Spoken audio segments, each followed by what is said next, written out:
residents have been given more time to have their say on plans for a new warehouse development by the A12. An outline planning application has gone in for land at the north and east of Junction 17, that's near Howe Green. Now the plans are for a development that would span 120,000 square metres. To put that into context, that's about 18 football pitches. Chelmsford City Council says it's extended the consultation period from 3 weeks to 6 to give more people time to comment. Duncan Williamson is from the Sandon Warehouse Group, which is a local action group formed in opposition to the warehouse development, and he's with me now. Good morning, Duncan. Good morning, Ian. How are you? Fine, thank you. What do we know about these plans at the moment in terms of their location and the proposed size of these warehouses? Well, the size is huge, as you've already said, but the location to start with is it straddles the A12 at the Howe Green junction. So if any of your listeners are familiar with that, which I'm sure they are, it's a really busy junction where the A130 joins or crosses the A12. The A1114 runs down to the Army and Navy at Chelmsford. It is a junction which is already regularly over capacity and gridlocked.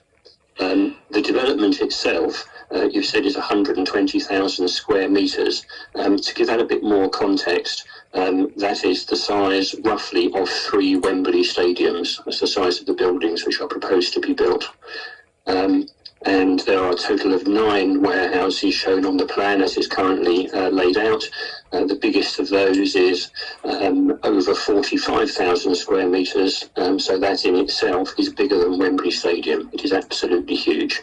Why did you establish the Sandon Warehouse Group? I think there was a specific reason which kind of galvanised this.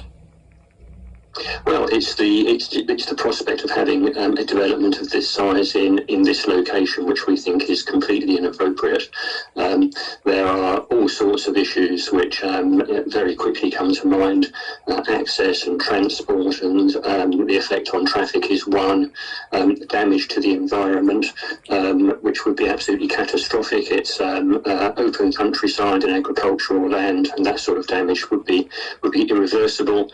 And of course, there's the inevitable destruction to the characteristics of the nearby villages, which are rural communities. So there are all sorts of reasons which we think are very arguable and indicate that this just shouldn't go ahead. And some of the members, I understand, were concerned that the initial inquiry revealed that no environmental assessment was needed.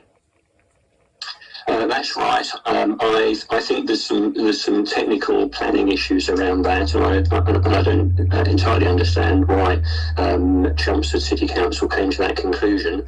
But there was an application made in the early part of last year to establish whether an environmental assessment should be required or not, and the decision was that it would not be required, which certainly on the face of it seems strange. We'll hear from Chelmsford City Council, a statement from them in a moment. So when you first heard about these plans, I mean, what was the initial reaction? I think it's the reaction you would expect. It was one of horror and an element of disbelief that something of this scale could be proposed in this location. I think people sometimes find it difficult to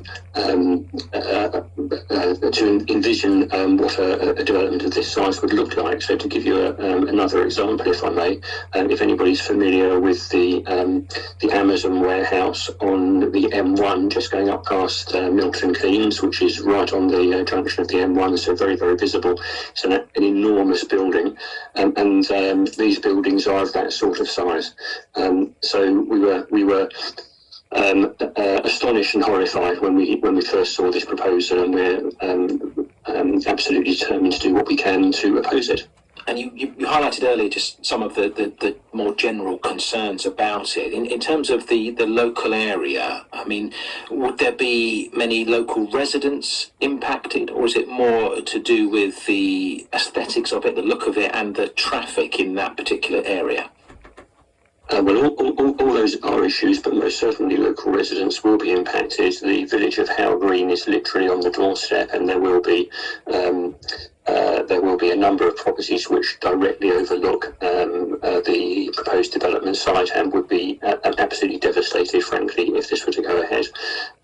The other nearby villages of Sandon, Hanningfield, Great Baddow, Daddywood, Danbury, all of those localities will be seriously affected because of the particularly because of the traffic and transport issues. Anybody who comes through the A130 junction can't help but be affected, and while of course the developers would have us believe that there's sufficient capacity within the existing road infrastructure, all of those who live in the area know that that's not the case.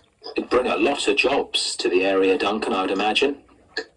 It certainly could produce employment, but then of course it's the question of how are those employees actually going to get to the site. There's pretty much no public transport in this area, certainly not which could be relied upon to get you to and from work. So that will just bring more cars and create more issues of its own right. There are something like 450 HGV lorry spaces shown on the plans which have been deposited with the council. So if you can imagine 450 HGV lorries on the site at any one time, I don't know how many traffic movements that equates to in a day, but it's an awful lot. It will be in the thousands. Plus 1,000 car parking spaces shown on the site as well. The roads and the infrastructure just won't be able to cope with this. Duncan Williamson is from the Sandon Warehouse Group. Thank you for your time. Well, we have heard from Chelmsford City Council. They say an outline planning application for up to 120,000 square metres of logistics warehouse development at land north and east of Junction 17 of the A12 Chelmsford was received by Chelmsford City Council on the 19th of January 2024. The application is currently being considered. The council has extended the usual 3-week consultation period to 6 weeks to allow more time for residents to comment on the proposal and for technical consultees to provide their responses. The consultation period runs until the 22nd of March, and the determination date for the application is the 19th of April. So your thoughts on that, please. Would this affect you in your part of Essex? Not going to speculate on what the warehouses are going to be used for because we don't know as yet. But I'm just thinking, a lot of these warehouses are to do with online shopping, aren't they? Let's be honest. Distribution centres, many of us, online shop. Is it something we have to accept? If we're going to, shop online, there needs to be distribution logistic warehouses, doesn't there? And they've got to go somewhere. Is this the right place? 0800 111 40 41 for your thoughts. 13 minutes to 8. Barry Lewis is back with our traveller.